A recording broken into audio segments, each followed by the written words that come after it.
This is a fan-generated show. If you would like to support us, please go to jamieglazov.com, and also don't forget to subscribe to our YouTube channel. All your support is greatly appreciated. Good evening. Thank you for being here. Let me find a place for this. As Lee said, my name is Aynaz Anni Cyrus, and I was born and raised in Islamic Republic of Iran.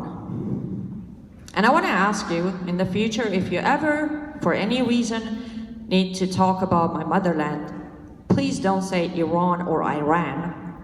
Say Islamic Republic of Iran. Because that's the key. Iran was known once as Persia. You might have heard of Persian Empire. However, it was invaded by Islam. It was basically shrunk into this little small country that is today. And it was named Iran, which is comes from Aryans. And the reason it went from Persia to Iran is because in Arabic language, there is no P. So they couldn't pronounce Persia, so they just changed the whole name to Iran. And then they changed the language from Parsi, see, problem of P again, to Farsi. So they could actually say Farsi. The reason I tell you this is, aside the fact what I went through, which you will hear about it soon, I want you to know that when Islam comes, when it conquers, it has no mercy. It will literally take away everything that you have. From your culture, all the way to the name of your country, all the way to the language you speak. I sadly don't speak Parsi because I was born after the revolution. I speak Farsi, which is about 70% of it Arabic in a different pronunciation and 30% of everything else. In 1979, there was a revolution. Before that, Iran was known as the mini America in Middle East. It was ran by late Shah of Iran, Reza Pahlavi. And in 1979, there was a revolution. Ayatollah Khomeini hijacked the revolution, invaded Iran, and Iran became Islamic Republic of Iran. Anywhere you look, even Google, it will tell you that exactly 1979 is when the name of the country changed to Islamic Republic of Iran. The reason for that is, as soon as he took power, literally within 20 days, the constitution of the country changed to where it says on the very top, the constitution of this country is taken from a word of Allah, Quran, life of Muhammad, Sunnah. Therefore, the country is 100% Sharia and Islamic. Iran is also known as the very moderate Islamic country. And I was born in that very moderate country. Into a family that my father was a sheikh. For those of you who may not know what a sheikh is a step higher than imam. An imam can be a judge following the rules of Sharia and in Islam. However, a sheikh can actually make the ruling, reading off of Quran and Sunnah. So my father was one of those people, absolutely devoted.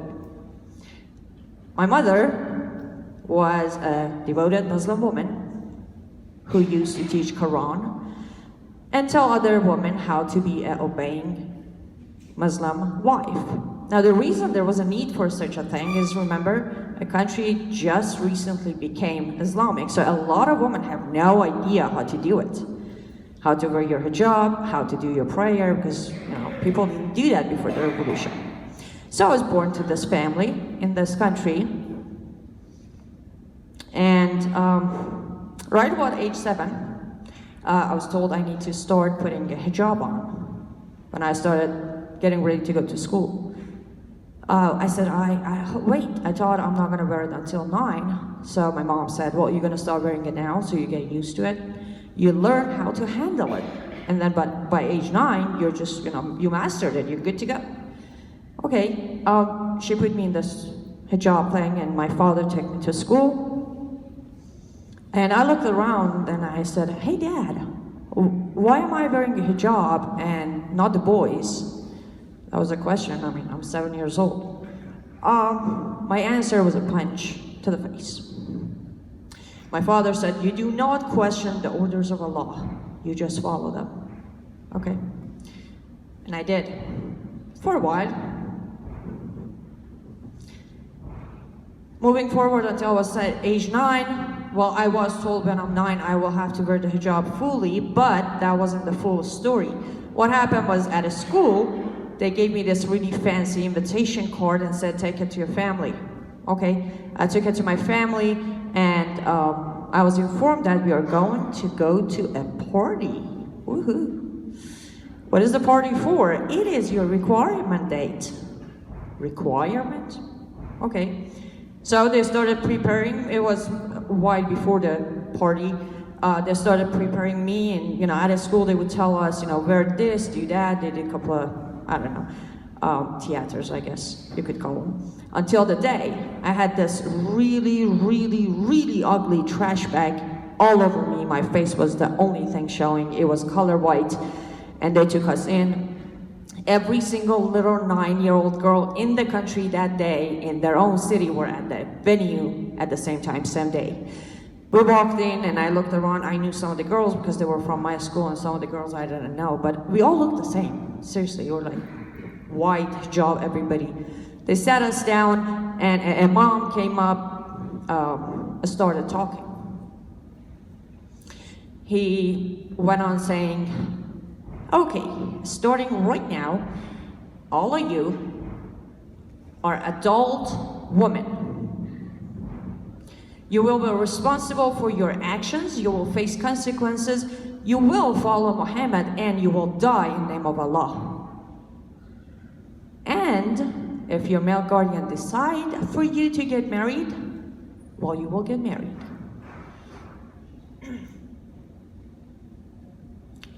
I had too many emotions going on. I can't really tell you all of them, but I know the strongest was, I was angry. I was like, no, wait, I don't want to go from this girl who's basically just going to school, doing my homework, playing with my dolls, and just living like a little girl. I don't want to go into a full adult woman tomorrow. Like, that just doesn't work. And then I looked on all the parents were on the sides. I looked, locating my mom and dad. And my mom's crying, and my dad is so proud. I'm like, okay, I guess I did something good. And then they told us to stand up and repeat after the imam, and the imam started saying the shahada, which is submitting to Islam, and repeat after the imam. I didn't repeat after the imam. I was too angry to say what he's saying. Right there and then I'm like, no, I don't like this Allah that I'm supposed to say is only God. And I really don't like that Muhammad guy because I don't want to be an adult. I'm sure all the ladies in this room can realize, it's like, really? Anyways, so I didn't say the Shahada, which means by definition, I am not an ex-Muslim because I was never a Muslim. But because I was born in an Islamic country, as soon as I was born, my dad grabbed me and whispered to my ear, Allahu Akbar. He chose for me to be a Muslim. Therefore today, just like lovely Farah, I'm this close to being $1 million baby for all the bounties that is on my head for leaving Islam. As of right now, I have 9 fatwas on me. One of them coming from the Supreme Leader of Islamic Republic of Iran. I have been charged with muharaba, which is waging a war against Allah. I've been charged with propaganda against the regime, propaganda against the Supreme Leader, and obviously, I left Islam. So all that together is in one fatwa from the Supreme Leader of Islamic Republic of Iran. Anyways, yes, well, I turned into a 9-year-old woman, and life got really interesting, very interesting, because I don't have too much time to go into details. I'm going to give you a short version of everything that did happen. Until age of 15, I ended up being lashed close to 100 times in Islamic Republic of Iran. I was put in prison close to 14 times. My crimes, I had nail polish on. I was singing loudly with a friend of mine on the street, and it wasn't knowingly, it just happened. I had my hair showing accidentally from the back of my hijab. I went to a party when girls and boys were all mixed. These were, you get the picture. I was such a sinful girl. I was raped over and over by family members, by police officers, prison guards, many people. When I got close to age 14, because I was a very bad girl, my father decided to just make that final decision and sell me to marriage. He received about $50 American dollar. My father was very fancy, so he wanted American dollars. He received $50 and opium usage for a month of his own need, and handed me over to this guy. I tried to reason with him, but in a matter of 5 minutes he made up his mind, so there was no reasoning with him. So I thought, you know what, I'll go to the police. Hey, my dad is about to sell me. They put me into the detention center and called my father saying, I'm there and I didn't have my father's authorization to leave the house. He came pick me up. Thankfully, he was so happy about the money he's receiving and getting rid of me, so he didn't file extra charges against me and took me home. And the husband came, got me, and he basically had a very bad eyesight, so he kept seeing me as a punching bag instead of a person. Almost every major bone in my body was broken by him. The very sexy limp I had is a memory that he left for me. He would find any reason he could to beat me. So the whole life of close to 15 months of being his child bride, if he wasn't raping me, he was beating me. If he wasn't beating me, he was raping me. Or he was out partying. One day, I came to realize this is it. This man will beat me until he kills me. So he got angry one day because he thought I purposely made the food too salty. So he started beating me and then left the house. He managed to dislocate my shoulder. Obviously my face was bruised, bloody lip. And I'm like, you know what, if I go to a court right now, and oh, by the way, this isn't a 33-year-old talking to you today. I was 15 back then. If I go to a court and talk to a judge, you know, it's fresh. They're gonna do something. So I got myself together and walked into a court, went to a courtroom and talked to the judge. And I said, Your Honor, you have got to save me. This man will kill me. Very calmly, he looked up, stared into my eyes and said, Young lady, maybe you should start obeying your husband so he doesn't have to beat you. Now go home and make him happy. I went home and I realized I am a hopeless, helpless teenager in my country. Father's not going to protect me, police is not going to save me, a judge is not going to issue a divorce for me. So, here are my choices. I stay, I die, I try getting out, and I die. Oh, okay, then I end up dying. I talked to my grandmother, rest in peace. She was the only blessing I ever had in my life. And I basically told her, here's the thing, I really can't take the beating anymore, I cannot take the rape anymore, I just can't take anything of him anymore. So, can we do something? And she asked me to stay calm, don't create any trouble, stay home, and she will do what she can. She managed to find a smuggler, I guess is the name, and paid them to snatch me, smuggle me out of the country. and take me to Turkey, where I became a refugee. I spent about 3 years in Turkey, went through proper channels, respectfully, until I received my paperwork to come into America legally. And since 2010, I am a very proud American citizen.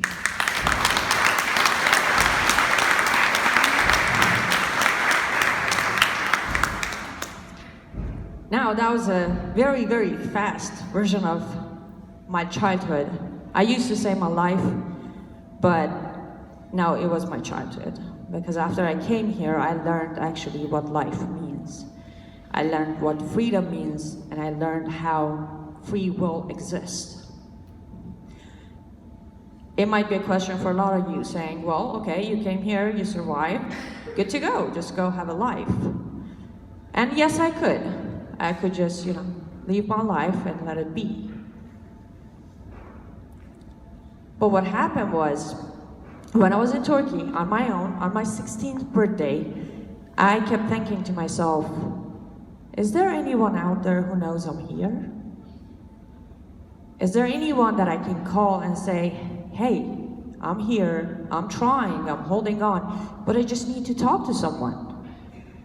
I need you to know my story, so if I don't make it, you can tell people what happened to me.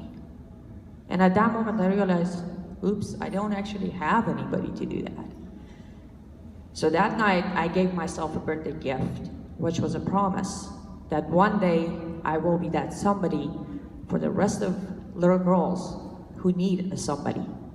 So I decided to speak out. I decided to be there for them. In a way, it's my personal revenge. Every single life that is saved, it's one less life that Islam has taken. I love everybody. I respect people. But I have everything against Islam. Reason is, it's hiding behind a religion, a mask of a religion. In reality, it isn't. Islam isn't a religion. Islam is an ideology at best. And what Islam does is it makes sure to ruin humanity. It is at war with humanity. Now it gets a little worse when it comes to the subject of this event, real war on women.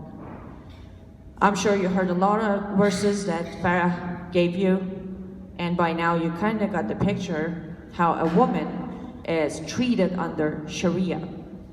Now I want to give you a note. When we talk about a woman, you automatically start thinking about someone like me. But you need to realize in Islam, a woman, as I just mentioned, is not an adult woman. Being a woman starts as soon as you are born as a girl. And to prove that point, I'm not going to give you too many surahs or hadith, I promise. Just bear with me for a few of them. If you go to Quran and read chapter 4, verse 3, it says, if you fear you can't do just with an infant girl, then marry another woman that would suit you, 2, 3, or 4.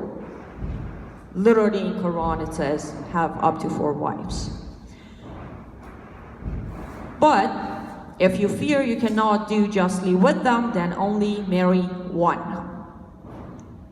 That is more likely to help you be unbiased.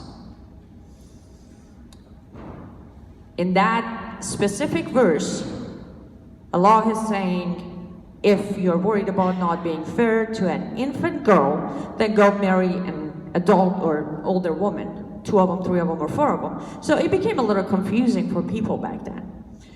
A guy named Yursa, who was nephew of Aisha, the 6-year-old wife of Muhammad, went to Aisha, Al-Bukhari, Book of Hadith, Al-Bukhari, Volume 7, Book 62, second Hadith.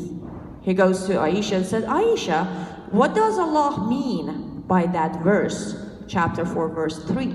Aisha says, That verse was revealed regarding a guardian who might be attracted to the little girl under his guardianship by her wealth and beauty and might want to marry her, as long as he is willing to pay equal marriage money to that little infant as he would pay to an older woman, then he can marry her. The merciful Allah is completely fine with a man marrying an infant that is under his guardianship, as long as enough money is paid. Don't blame me if I feel like in Islam, women are nothing but a bunch of properties. You see how my daddy sold me? Allah approves of it, Muhammad did it, and all the believing Muslim men are more than welcome to do so at any point, at any day, in any country. Because Sharia overrules every other rules and regulations. Now let's quickly fast forward to here where we're standing, United States of America. You can look it up, it's easy to find. Since 2014 to today, in average, between 24 to 27 Muslim women, girls, were killed in America in name of honor killing. Only one case actually got the man convicted. The rest of them walk away unguilty for reason of mental disease, or worst case scenario, they were deported back to their countries. By raise of hand, did you actually know that number? And that is exactly why me and Farah emphasize on the fact that you need to get educated. You need to know what is going on in this country. You need to realize that your lovely, nice, moderate Muslim neighbor, who might actually even grab a beer with you, is reading a book called Quran. Quran is filled with verses that me and Farah just gave you. This is nothing. We just gave you an itsy tiny part of it. The 4th surah of Quran, or chapter 4, is called the woman. The woman. I would be very grateful if I knew that Allah took time to send down a complete chapter with 176 verses about a woman. That would have been fabulous. But if you read that chapter, every single verse is teaching you how to treat your wife, your mother, your daughter. And here are the treatments. We gave you some of them. Beat her, sell her. If you see her doing anything that you don't approve of, beat her until she agrees to do what you approve. That automatically translates to what? If she doesn't, beat her until she's not breathing no longer. That means simply kill her. In Quran it says if a Muslim man knows that his wife cheated on him, he is allowed to kill her right there on the spot. There is no court, there is no judge, there is no jury. Kill her. A father can kill her daughter on the spot if in any shape or form she brought shame to the family. And by the way, just so you all know, in Islam, the dignity of the family lies between the ties of their daughters. Everything in Islam, everything in Quran, let me say it that way. Because there's this new movement. Oh, I don't follow Sharia. Okay. Oh no, we are reforming Islam. Here's my question. How do you reform a prophet who had a 6-year-old wife? What do you do with that? How do you override that? How do you reform your God, so-called Allah, that is telling you that it's all right if you're paying enough money for an infant child to be your wife? How do you reform that? Honestly, you have more luck starting a brand new cult than trying to fix that one. Now, political correctness has forced everybody to be very careful. You do not want to be a racist. I know we're supposed to answer questions, but I have a question. Can you actually tell me what race Islam is exactly? Because I don't know. I mean, I come from Iran, and I used to be a Muslim by their definition. We have American Muslims, we have British Muslims, all over the world we have Muslims. So next time, as soon as you feel like you're worried about being called a racist, remember, Islam isn't a race. Islamophobia, right? You heard me. Under Islam, I was raped, I was put in prison, I was lashed, I was beaten, I was sold to marriage. I was literally broken down into pieces and I had to build myself back up. Do you really think my fear is irrational? I have every single right and reason to fear this ideology. So I'm not Islamophobe. And I don't actually care if anybody calls me whatever names. Trust me, as a Muslim girl in your family, you're called so many names, you get used to it.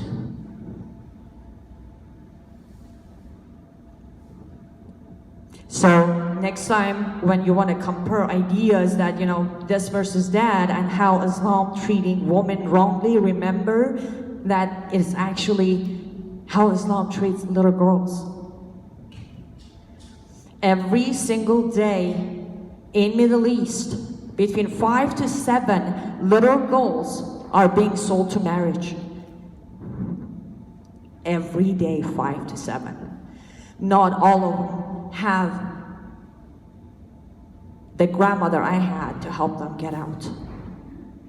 And then in this country, it's happening. In Europe, 2017 is not over yet, but until now, 1,200 cases of acid attack in UK. So please don't ever think it's not going to happen here, because it is already happening here.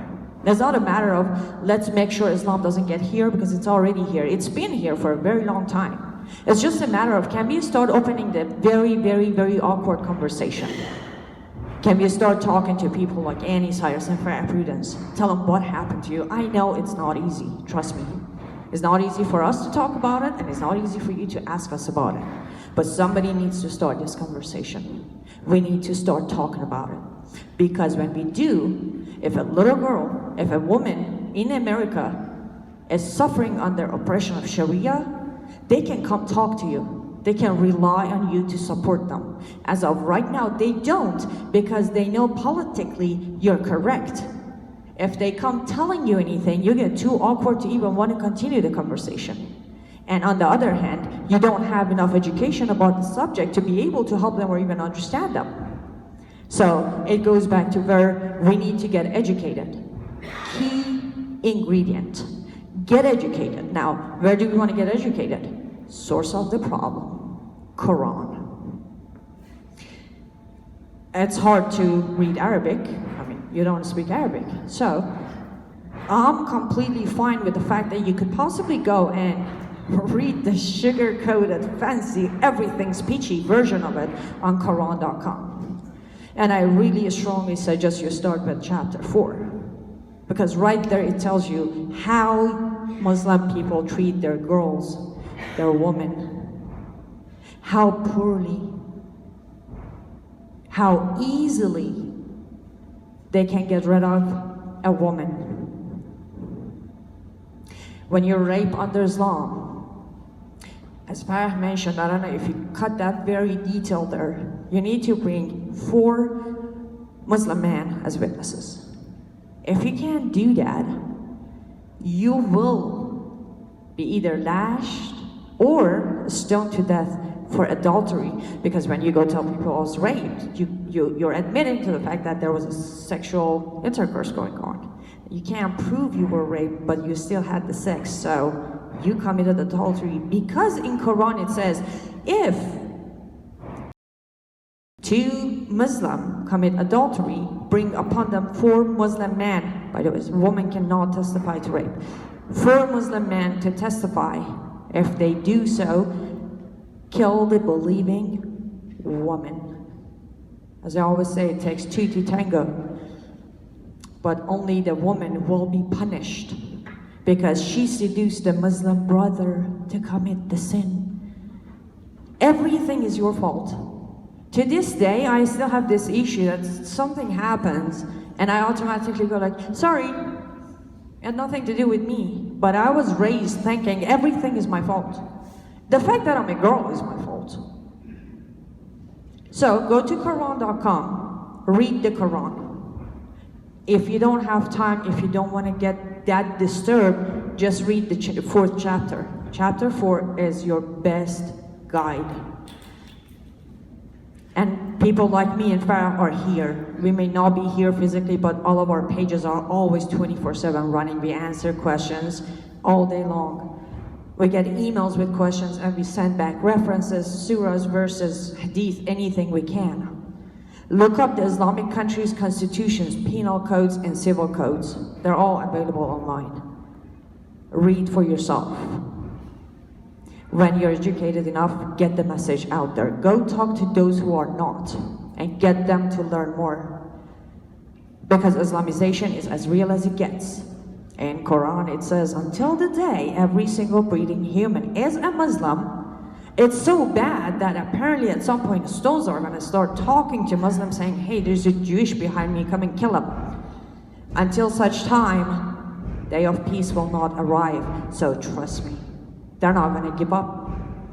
So if we don't know what we're doing, if we don't know what we're facing, unfortunately, they will win this war. And I personally don't want to see that happen.